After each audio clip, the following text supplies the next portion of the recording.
नमस्ते दोस्तों, जय हिंद।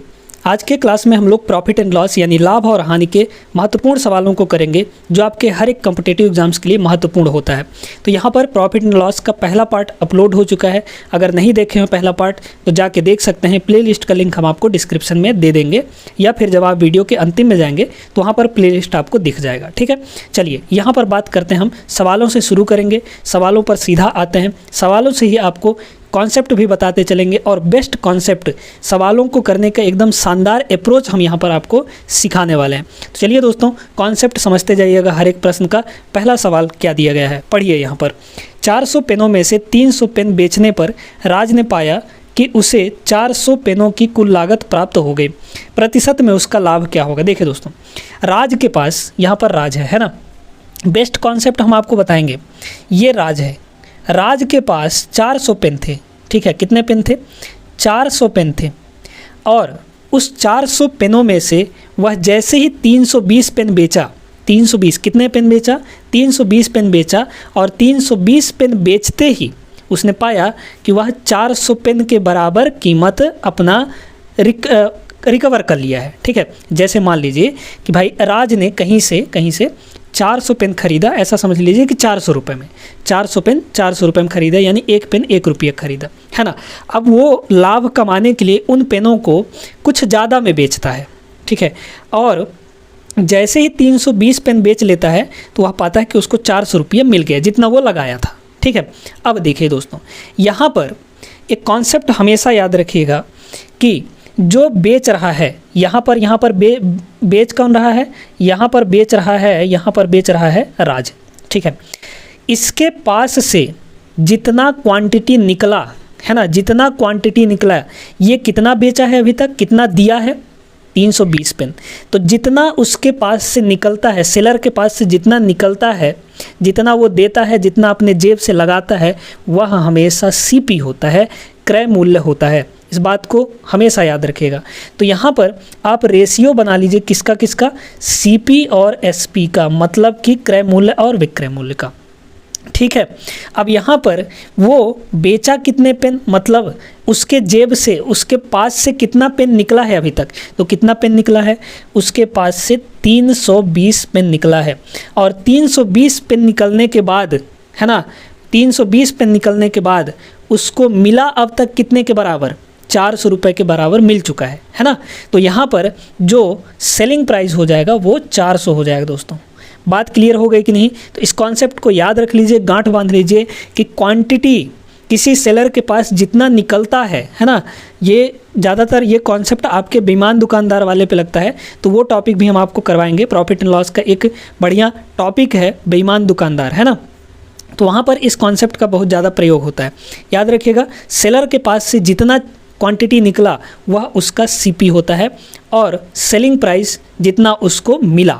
ठीक है, तो यहाँ पर 320 पेन निकला और मिला कितने के बराबर? उसको 400 पेन के बराबर। तो यहाँ पर ये सेलिंग प्राइस हो गया। बात क्लियर हो गई। अब यहाँ पर देखिए भाई, यहाँ पर सीधे सीधे आपको दिख रहा है 320 में खरीदा, 400 में बेचा। 320 में खरीदा, 400 में बेचा, तो यहाँ पर फ़ायदा कितने का होगा? या फिर इसको और आप छोटा कर लीजिए भाई। यहाँ पर हम क्या निकाल रहे हैं? यहाँ पर रेशियो निकाल रहे हैं, तो रेशियो को और छोटा कर सकते हैं। देख लीजिए, 0 से 1 0 कट जाएगा, 8 चौक 32, 8 पंचे 40। तो 8 चौक 32, 8 पंचे यहाँ पर 40, यानी 4 का सामान खरीदा, 5 में बेचा। लाभ कितने का हुआ? 1 का हुआ। और हम लोग लाभ हमेशा किस पर निकालते हैं? कॉस्ट प्राइस पर निकालते हैं, यानी क्रय मूल्य पर निकालते हैं। तो क्रय मूल्य यहाँ पर कितना है? 4 है दोस्तों। ठीक ना, 4 है। और इनटू इसको फ्रैक्शन से परसेंटेज में बदलना है, तो 100% से मल्टीप्लाई कर देंगे, आपका आंसर आ जाएगा यहाँ पर। ठीक है, 25 से इसको काट दीजिए, 25 चौक 100 हो जाएगा। मतलब कि यहाँ पर 25% उसको फ़ायदा होने वाला है। बात समझ में आ गई कि नहीं? चलिए, उम्मीद करते हैं कि इस कॉन्सेप्ट द्वारा अगर आप सवाल लगाते हैं तो आपके सारे सवाल बन जाएंगे दोस्तों। ठीक है, आगे बढ़ते हैं, हम लोग अगले सवाल को देखते हैं। यहाँ पर अगला सवाल देखिएगा दोस्तों, बड़ा ही ज़बरदस्त सवाल है। इसको आप बेसिक से लगाने जाएंगे तो आपका बहुत ज़्यादा समय लग जाएगा। यहाँ पर बेस्ट कॉन्सेप्ट हम आपको सिखाने वाले हैं कि इस टाइप के सवालों को कैसे लगाया जाएगा। ध्यान से समझिएगा। प्रश्न में दिया है कि एक व्यापारी के पास 50 किलोग्राम चीनी है। टोटल कितने किलोग्राम है? दूसरा प्रश्न यहाँ पर देख रहे हैं हम लोग। टोटल उसके पास कितना केजी चीनी है? यहाँ पर 50 kg उसके पास चीनी है दोस्तों, ठीक है। यहाँ पर कह रहा है कि जिसमें से कुछ हिस्सा है ना, कुछ हिस्सा इसी 50 किलो चीनी का कुछ हिस्सा वो 8% के लाभ पर बेचता है ना, 8% का लाभ लेता है कुछ हिस्से में, और बाकी जो शेष बचा हिस्सा है उसमें वह 18% का हिस्सा लेता है, मतलब 18% का लाभ लेता है। ऐसा समझ लीजिए कि जैसे मान लीजिए कि यहाँ पर 50 किलो को हम अलग अलग 2 हिस्सों में बांट दिए, और एक हिस्से में 8% का लाभ कमाता है बेचकर, और दूसरे हिस्से में वो 18% का लाभ कमाता है बेचकर, ठीक है, समझते जाइएगा। अब ओवरऑल देखा जाए तो पूरे में वो कितना परसेंट कमाता है, तो उसे पूरे पर 14% का लाभ हुआ, यानी टोटल में है ना, टोटल में 8% पहले हिस्से को बेचा 8% के लाभ पर, दूसरे हिस्से को 18% के लाभ पर, तो ओवरऑल देखा जाए तो उसको मिला यहाँ पर 14% का लाभ। अब देखिए दोस्तों, यहाँ पर लगता है आपका एलिगेशन मेथड से इस सवाल को आसानी से आप बना सकते हैं, वरना अगर इसको बेसिक से लगाने जाएंगे तो आपका बहुत ज़्यादा समय लग जाएगा। ध्यान रखिएगा, जब यहाँ पर दो चीज़ें अलग अलग दी गई हों और उनको ओवरऑल उनका पूरा एवरेज दिया गया हो, ठीक है, एवरेज दिया गया हो, तो वहाँ पर हम एलिगेशन मेथड लगाते हैं। देखिए दोस्तों, एक हिस्सा ये है और पूरे को मिलाकर एवरेज औसतन अगर देखा जाए तो इतना लाभ कमाया, तो यहाँ पर पक्का हमारा एलिगेशन मेथड लग सकता है, ठीक है। अब देखिए कैसे लगता है एलिगेशन, है ना। तो यहाँ पर एक हिस्से पर 8%, दूसरे पर 18%, कॉन्सेप्ट है, ध्यान से समझ लीजिए, ठीक है। कभी भी दिक्कत नहीं जाएगा ऐसे सवालों को करने में जहाँ पर एलिगेशन मेथड लग सकता है, ठीक है। अच्छा, अब यहाँ पर जो औसतन होता है, जो पूरे का यहाँ पर निकल कर आता है, उसको हम लोग बीच में लिखते हैं। एलिगेशन लगाते कैसे हैं, आपको सिंपली क्या करना है, यहाँ पर देख लीजिए, इसको क्रॉस से घटाना है, डिफरेंस लेना है, और इसको इधर से डिफरेंस लेना है ना। देखिए 8 और 14 में कितने का डिफरेंस है। एक चीज़ का और ख़ास ख्याल रखिएगा कि ये जो औसत वाला है, मतलब कि जो औसतन हमारा निकल कर आया है बीच में, वो इन दोनों के हमेशा बीच में होता है, इन दोनों के मिडिल में ही कहीं पर होगा, है ना। तो 8 और 18 के बीच में, मध्य में ही 8 और 18 के बीच में कहीं पर हो सकता है। तो 14 जो है 8 और 18 के कहीं पर आता है बीच में, है ना। तो ये इस बात का ख्याल रखिएगा कि ये हमेशा इन दोनों के बीच में ही होता है, ठीक ना। अब देखिए डिफरेंस लेना है आपको, तो 8 और 14 में कितने का डिफरेंस है, 6 का डिफरेंस है दोस्तों, है ना। 8 6 14। 18 और 14 में कितने का डिफरेंस है, 18 और 14 में 4 का डिफरेंस है, ठीक है। अब यहाँ पर दोस्तों इनका जो हमारा ये जो रेशियो निकल कर आता है, ये रेशियो किसका आता है, ये बात यहाँ पर समझने वाली है, तो इसको ज़रा समझिएगा। ये जो रेशियो है दोस्तों, ये हमेशा किसका निकल कर आता है, क्वांटिटी का निकल कर आता है। किसका निकल कर आता है, क्वांटिटी का निकल कर आता है। क्वांटिटी मतलब मात्रा या संख्या का, ठीक है। अब यहाँ पर इसका मतलब ये है, इसको थोड़ा सा और सिंप्लीफाई कर सकते हैं क्या, हाँ बिल्कुल कर सकते हैं। यहाँ पर देख लीजिए, सिंप्लीफाई करेंगे तो 2 से इसको भी काट देंगे, 2 से इसको भी काट देंगे, 2 से इसको काटेंगे 2 दूना 4, और 2 से इसको काटेंगे 2 3 6। यानी यहाँ पर जिसमें हमको 18% लाभ मिल रहा है उसका 3 हिस्सा बेचेंगे, है ना, और जिसमें हमको 8% मिल रहा है उसका 2 हिस्सा बेचेंगे, तब हमारा यहाँ पर ओवरऑल 14% का लाभ प्राप्त होने वाला है, ठीक है। यानी इसका मतलब यह है कि 50 किलो का 2 हिस्से को, है ना, 50 किलो के 2 हिस्से को 8% के लाभ से बेचेंगे, और 50 किलो के 3 हिस्से को हम लोग यहाँ पर 18% के लाभ पर बेचेंगे, तब हमको ओवरऑल जाके 14% का लाभ होने वाला है। अब सीधे सीधे आपको क्या करना है, यहाँ पर देख लीजिए, टोटल यहाँ पर कितना हो गया, टोटल यहाँ पर 3 और 2 5, है ना। क्वांटिटी यहाँ पर 5 है, और हमको एक्चुअल में कितना दे रखा है, 50 दे रखा है। यानी 5 का वैल्यू 50 है, तो 1 का वैल्यू कितना हो जाएगा, 5 हो जाएगा। आपसे सवाल में पूछा क्या है, आपसे सवाल में पूछा है कि भाई 8% लाभ पर बेचे जाने वाली चीनी की मात्रा कितने किलो होगी। तो देखिए 8% में बेचे जाने वाली, याद रखिएगा इसका इधर नहीं होगा क्वांटिटी, ठीक है, ये सीधे सीधे ही निकल कर आता है। मतलब 8% लाभ पर कौन सा बेचा जाएगा, कितना हिस्सा, 4 हिस्सा कह लीजिए या 2 हिस्सा कह लीजिए, ठीक है। तो आपको 8% बेचे जाने वाली चीनी की क्वांटिटी निकालनी है यहाँ पर। तो क्या करेंगे, हमको 2 हिस्से का वैल्यू चाहिए। 5 हिस्से का वैल्यू यहाँ पर 50 है, 2 हिस्से का वैल्यू कितना हो जाएगा, तो 2 हिस्से का वैल्यू हो जाएगा दोस्तों, 1 का वैल्यू 10, तो यहाँ पर 2 का वैल्यू 20 हो जाएगा, ठीक है। तो 20 किलो मतलब 20 किलो को हम लोग 8% के लाभ पर बेचेंगे। समझ में बात आ गई कि नहीं? तो एलिगेशन मेथड बहुत ही प्यारा मेथड है, इसको समझ लीजिएगा अच्छे से। सवाल आते जाएंगे तो हम उसमें प्रयोग करते भी जाएंगे, तो आपको और अच्छे से क्लियर होता जाएगा। ठीक है दोस्तों, चलिए आगे बढ़ते हैं। आई होप कि आप लोगों को क्लियर हो गया होगा। तो इसका ऑप्शन नंबर यहाँ पर चौथा आपका करेक्ट आंसर हो जाएगा। ठीक है, 4th option is the right answer. आगे बढ़ते हैं हम लोग, अगले सवाल पर चलते हैं। चलिए देखिएगा यहाँ पर अगला सवाल ये भी ज़बरदस्त है।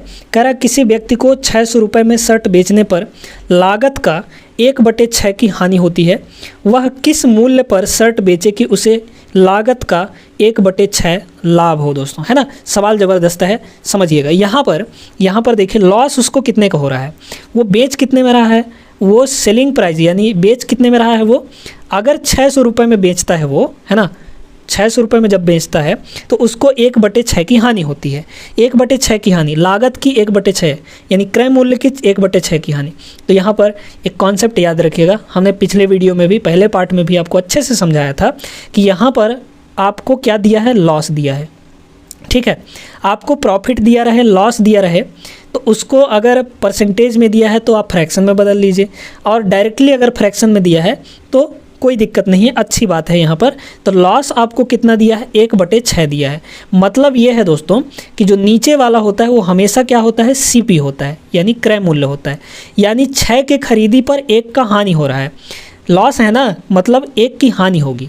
तो 6 रुपये खरीद के 1 रुपये हानि करके बेच रहा है, यानी कितने में बेच रहा है वो, 5 रुपये में बेच रहा है, 5 का बेच रहा है। ठीक है, इसका मतलब यही है कि 6 का खरीद के 1 हानि उठाता है, यानी बेचा कितने में, 5 का बेचा, है ना, 5 का बेचा, लेकिन एक्चुअल में कितने का बेच रहा है वो, 600 रुपये का बेच रहा है। देख लीजिए यहाँ पर भाई, यहाँ पर देखिए ना, तो 1 का वैल्यू कितना हो जाएगा, यहाँ पर 5 की वैल्यू 600 आ गई। अच्छा, अब इसको ऐसे ही रहने दीजिए यहीं पर। ठीक है, अब आपसे कह रहा है आगे सवाल को देखिएगा, है ना। आगे सवाल में आपसे कह रहा है कि भाई वह किस मूल्य पर शर्ट को बेचे कि उसे लागत का 1/6 लाभ हो। अब की बार वो प्रॉफिट कमाना चाहता है। ठीक है, अब की बार वो प्रॉफिट कमाना चाहता है। प्रॉफिट कितना का होना चाहिए, 1/6 का होना चाहिए। यानी यहाँ पर ये हमारा CP होता है, प्रॉफिट हो या लॉस हो, डिनोमिनेटर में हमारा CP होता है, यानी 6 पर 1 का लाभ, यानी वह 7 में बेचेगा तब उसको 1/6 का लाभ होगा। भाई 6 पर 1 का लाभ यानी 7 में बेचना चाहिए उसको। ठीक है, 6 में खरीद के 1 बढ़ा के यानी 7 में बेचेगा तब तो उसको 1/6 का लाभ होगा। यानी वह यहाँ पर 7 का वैल्यू पूछना चाह रहा है आपसे, है ना। प्रश्न में आपसे 7 का वैल्यू पूछना चाह रहा है। भाई देखिए ना, यहाँ पर 5 का वैल्यू तो हमने निकाल लिया भाई, यहाँ पर दिया था 5 का वैल्यू, सेलिंग प्राइस यहाँ पर 6 पे खरीद के 1 हानि 1 का फ़ायदा सहता है तो 1 का घाटा सहता है, तो घाटा सहने के बाद 5 में बेचेगा। तो 5 में बेचने का मतलब क्या हुआ, विक्रय मूल्य कितना दिया है, 600 रुपये, तो 5 का वैल्यू 600। अब 6 पे 1 लाभ कमाना चाहता है, तो यहाँ पर 7 में बेचेगा तब तो लाभ कमाएगा। तो 5 का वैल्यू 600, तो 7 का वैल्यू कितना हो जाएगा, यहाँ पर ये हो जाएगा आपका 600 और 5 हमारा बटे में आएगा और इंटू में 7 हो जाएगा, है ना। 7 का वैल्यू निकालना है, इसको काट दीजिए तो आपका कितना हो जाएगा, 5, है ना, 12 पंचे 60, 120, है ना, 12 सत्ते 84। ठीक है, 12 सत्ते 84 यानी 840 रुपये। तो यहाँ पर अगर वह 840 रुपये में उस शर्ट को बेचता है तो उसको 1/6 का लाभ होने वाला है। ऑप्शन नंबर दूसरा आपका करेक्ट आंसर हो जाएगा दोस्तों। उम्मीद करते हैं कि समझ में आ गया होगा। ठीक है, चलिए आगे बढ़ते हैं अगले सवाल पर। अगला सवाल यहाँ पर देखिए दोस्तों, है ना, कह रहा है इसमें 150 आम बेचने पर एक फल विक्रेता 30 आमों के विक्रय मूल्य का लाभ प्राप्त करता है, उसका लाभ क्या होगा। ठीक है, सवाल मस्त है। देखिए ऐसा आप समझिए, ऐसा मान लीजिए कि भाई 150 आम जो हैं वो 150 रुपये के मिल रहे हैं। ठीक है, तो वो बेचा कितना में, 150 रुपये में बेचा। ठीक है, यहाँ पर सेलिंग प्राइस जो है, सेलिंग प्राइस वो कितनी है, 150 रुपये। ठीक है, 150 रुपये, 150 रुपये में बेचने पर उसको लाभ कितने का हो रहा है, 30 आमों के विक्रय मूल्य के बराबर। 30 आमों के विक्रय मूल्य का मतलब क्या, 30 रुपये के बराबर। तो लाभ जब यहाँ पर 30 रुपये है, यहाँ पर लाभ यानी जो उसका क्रय मूल्य होगा, है ना, लाभ अगर वो यहाँ पर बेच रहा है 150 में और लाभ वो 30 रुपये का कमा रहा है ना, लाभ कितने कमा रहा है, 30 रुपये कमा रहा है, मतलब वो खरीदा कितने में रहा होगा, तो यहाँ पर 120 में खरीदा रहा होगा, तभी ना भाई 120 पे 30 रुपये का लाभ कमा के वो 150 में बेचा। सवाल कुछ समझिएगा थोड़ा सा, है ना, कह रहा है भाई कि सीधे सीधे यहाँ पर बोला जा रहा है 150 रुपये का आम बेचा वो और 30 रुपये उसमें लाभ कमाया, ठीक है, 150 रुपये का बेचा आम और 30 रुपये उस पर लाभ कमाया, यानी खरीदा कितने में होगा, 120 रुपये में, ठीक है। तो यहाँ पर परसेंटेज प्रॉफिट निकालना है आपको, निकाल लीजिए परसेंटेज प्रॉफिट कितना होगा। तो ऊपर में लाभ, एक्चुअल में लाभ कितना हुआ है, तो 30 का लाभ हुआ है। हमेशा सीपी पर लाभ होता है यानी क्रय मूल्य पर, तो क्रय मूल्य आपका 120 दिया है तो यहाँ पे 120 हो जाएगा और इसको फ्रैक्शन से परसेंटेज में बदलना है तो 100% से मल्टीप्लाई कर देंगे। यहाँ पर इसको काट कूट कर दीजिए, आपका आंसर आ जाएगा 0 0 3 1 कम 3 3 चौक 12 100/4 यानी आपका 25 आ गया, ठीक है। तो 25% यहाँ पर उसको फ़ायदा होने वाला है। क्लियर हो गई बात। चलिए, सवाल एकदम सिंपल सा था, उम्मीद करते हैं कि क्लियर हो गया होगा आपको। बढ़ते हैं आगे दोस्तों अगले सवाल पर। अगला सवाल यहाँ पर देखिए दोस्तों, ये भी सवाल ज़बरदस्त है, ये भी आपका एलिगेशन मेथड पर बेस्ड है ना। समझिएगा, यहाँ पर कह रहा है एक विक्रेता ने अपनी वस्तुओं का 3/4 हिस्सा कितने परसेंट लाभ पर बेचता है, 24% लाभ पर बेचा, ठीक है, और शेष भाग लागत मूल्य पर बेच दिया। यानी यहाँ पर 3/4 हिस्से पर वो 24% का लाभ कमाता है, लेकिन जो बचा हुआ हिस्सा है उस पर कोई लाभ नहीं कमाता है, यानी जितने में ख़रीदा था उतने में ही बेच दिया, है ना, लागत मूल्य पर बेच दिया, यानी कोई लाभ नहीं कमाता, मतलब 0% का लाभ कमाता है, ठीक है। कह रहा है तदनुसार उसका कुल लाभ कितने परसेंट का रहा। शानदार सवाल है, समझिएगा। देखिए दोस्तों, यहाँ पर सामान का 3/4 हिस्सा, 3/4 हिस्से का मतलब क्या है, टोटल है 4 हिस्सा, उसमें से 3 हिस्सा, है ना, टोटल 4 हिस्सों में से 3 हिस्सा, टोटल 4 हिस्सों में से वो 3 हिस्से पर कितने का लाभ कमा रहा है, 24% का लाभ कमा रहा है। तो भाई 4 हिस्सों में से 3 हिस्से पर 24% का लाभ, यानी बचा कितना हिस्सा, एक ही हिस्सा ना बचेगा, तो एक हिस्से पर वो कितना का लाभ कमा रहा है, 0% का लाभ कमा रहा है, मतलब कि वो लागत मूल्य पर ही बेच रहा है, तो उसको ना तो कोई घाटा होगा ना कोई फ़ायदा होगा, है ना, मतलब 0% का लाभ, ठीक है। अब यहाँ पर कह रहा है कि ओवरऑल वो कितना यहाँ पर कमाया, ठीक है, ओवरऑल परसेंटेज लाभ उसका कितना मिला। अब यहाँ पर देखिए दोस्तों, क्वांटिटी कितना है, 3 और 1 का रेशियो है यहाँ पर कितना है, क्वांटिटी भाई यही ना है 3 हिस्सा और 1 हिस्सा, क्वांटिटी यही चीज़ है, तो ये हो गया 3 और रेशियो 1, ठीक है। अब यहाँ पर इसका वैल्यू निकालना है, मतलब इन दोनों का डिफरेंस ये आ जाए और इन दोनों का डिफरेंस ये आ जाए, हमको ऐसा वैल्यू यहाँ पर रखना है। तो इसको निकालने का एक तरीका हम बताते हैं भाई। यहाँ पर अब क्या है भाई, पिछले में तो हमने देखा था कि बीच वाला दे दिया था आपको, औसत दे दिया था, तो आपको ये दोनों निकालना था, लेकिन इसमें क्या है, ये दोनों दे दिया है, आपको बीच वाला औसतन निकालना है। तो औसत निकालने के लिए हमेशा याद रखिएगा क्या करते हैं, यहाँ पर जो बीच वाला होगा, मतलब यही तो हमको चाहिए, है ना, यही ना पूछ रहा है कि टोटल उसको मतलब कुल कितना परसेंट का लाभ मिला उसको, है ना।